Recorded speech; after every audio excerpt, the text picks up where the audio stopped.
তো দেখো আজকে আমি শেয়ার করব তোমাদের সাথে আমার একটা খুশির খবর। তো আমি তো আগেই বলেছিলাম আমার ভালো মন্দ যত খুশির খবর আছে আমি এই পেজের মাধ্যমে তুলে রাখবো, আর তোমরাও দেখতে পাবে। আর তোমাদের এই ভিডিওটা দেখার জন্য অনেক অনেক ধন্যবাদ রইলো। তো আমার খুশির খবরটা তোমাদের কিন্তু ফাইনালি দেখিয়ে দিলাম।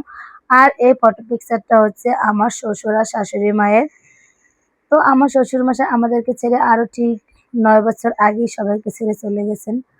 আর তার একটা ফটো পিকচার ছিল, সেটা তোমাদের দাদাভাই একটা হার্ডবোর্ডে বাঁধিয়ে নিয়েছে। তো আমি তো হাতে পেয়ে খুব খুব খুশি। আমার শ্বশুরমশাইকে আমি তেমন একটা কাছের পাইনি, তো যতটুকু কাছে পেয়েছি ঠিক 1-1.5 বছর হয়তো আমি কাছে পেয়েছি, তারপরে তিনি আমাদের ছেড়ে চলে গেছেন।